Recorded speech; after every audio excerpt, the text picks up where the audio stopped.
mengenai rumah ibadat bukan Islam.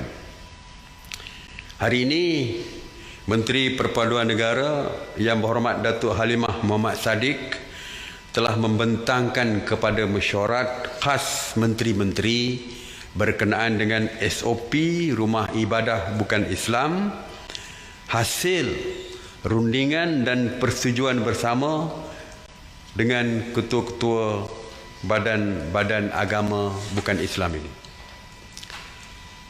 Oleh itu, mesyuarat telah pun bersetuju untuk membenarkan rumah ibadat bukan Islam untuk beroperasi di zon hijau sahaja mulai 10 hari bulan Jun 2020. Tetapi mereka juga perlu patuh kepada SOP-SOP yang ketat yang telah kita persetujui.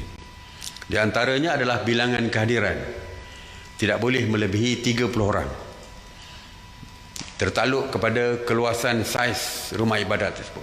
Kalau rumah ibadat itu kecil, tidak boleh memuatkan 30, maka kuranglah daripada 30.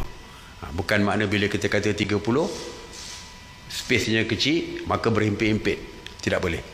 Dia mesti berdasarkan juga keluasan tempat itu walaupun maksimumnya 30. Penganut yang berumur 70 tahun ke atas dan kanak-kanak di bawah umur 12 tahun tidak dibenarkan hadir. Saringan suhu badan, penyediaan hand sanitizer, pemakaian topeng muka juga perlu dipatuhi setiap masa.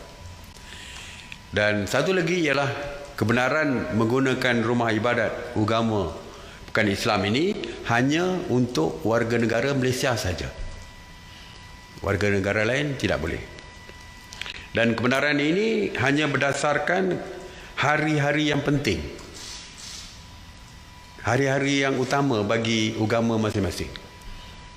Sebagai contoh, agama Kristian, hari Ahad, mereka ke gereja hari Ahad, maka hari Ahad saja yang dibenarkan.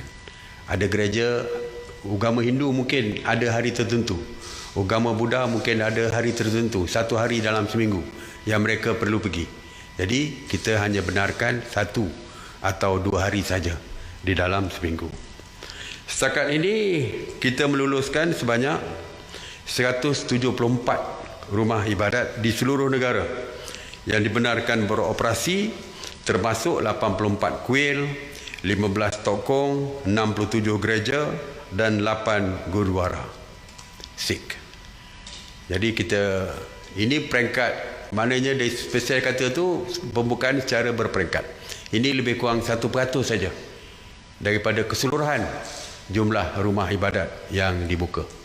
Ini walaupun seperti saya kata tadi, ini adalah persetujuan yang dicapai secara bersama. Maknanya dipersetujui oleh ketua-ketua persatuan agama-agama yang berkaitan. Ya, ini adalah hasil rundingan. Bukan kita yang memutuskan, menetapkan, ini bukan mesyuarat khas menteri, tetapi cadangan daripada mesyuarat di antara Menteri Perpaduan dengan pemimpin-pemimpin agama yang berkaitan. Manakala prosedur pelaksanaan urusan perkahwinan di rumah ibadah mereka masih lagi ditangguhkan. Pegawai-pegawai Kementerian Perpaduan Negara termasuk Jabatan Perpaduan dan Integrasi Nasional telah dilantik sebagai pegawai pemantau di bawah Seksyen 3 Akta Pencegahan dan Pengawalan Penyakit Berjangkit 1988, iaitu Akta 342. Kementerian Perpaduan Negara akan bekerjasama dengan kerajaan negeri untuk menyelaraskan pelaksanaan pembukaan rumah-rumah ibadat ini bersama dengan pihak berkuasa tempatan.